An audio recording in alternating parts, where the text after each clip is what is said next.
Friends, ఈ మొక్కను చూడండి. గడ్డి చేమంతి మొక్క అంటారు. అదే తెలంగాణలో నల్లారమని కూడా పిలుస్తుంటారు. ఒక చిన్న మొక్కగా విస్తృతంగా పెరిగే మన ఇంటి ఆవరణలో పెరిగే ఔషధ మొక్కగా దీన్ని తెలంగాణలో నల్లారమని అంటారు.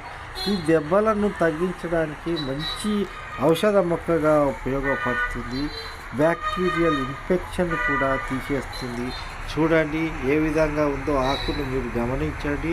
పిచ్చి మొక్కలు కావండి ఇవి. మన తెలంగాణలో కాకుండా ఎక్కడంటే అక్కడ పెరిగే మొక్కలను తెచ్చి ఇంట్లో పెంచాను. ఏ విధంగా గుబూరుగా ఎంత పెద్దగా అయిందో చూడండి. దెబ్బలకు చాలా పిల్లలకు తగిలినా ఎవరికి తగిలినా ఈ విధంగా దాని రసాన్ని తీసి మనం పెట్టుకుంటే చాలా ఇన్ఫెక్షన్ని తీసేసి అవకాశం ఉంటుంది. ఇది పిచ్చి మొక్కలు కావండి. ఎక్కడైనా ఆయుర్వేదం షాపులో కూడా ఆయుర్వేద మొక్కలను తెచ్చి పెంచుకోవాలి. మనము అదే అలవాటు చేసుకోవాలి. ఆయుర్వేదాన్ని ఔషధంగా మనం వాడుకుంటేనే మనం బతకగలుగుతాము. ప్రతిదానికి ఏ మందులను వాడకూడదు. ఇది ఇన్ఫెక్షన్ తీసే మొక్కగా ఏది తీస్తుందండి? ఏ మొక్క కూడా తీయదు ఫ్రెండ్స్.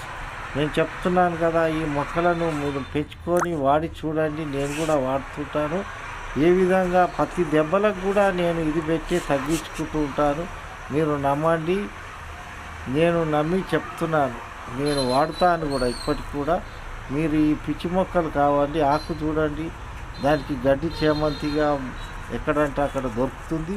అది తెచ్చి ఇట్లా నలిపితే దాని రసం వస్తుంది.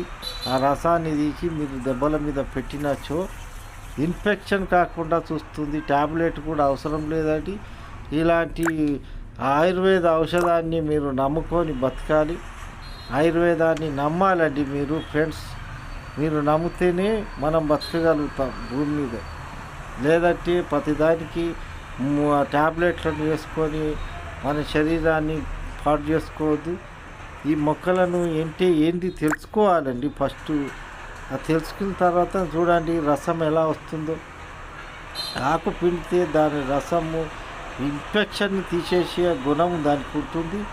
ఏ దెబ్బనైనా కూడా ఇన్ఫెక్షన్ తీసేసి పుండు పెద్దగా కాకుండా దాన్ని ఉంటుంది, తగ్గిపోతుంది.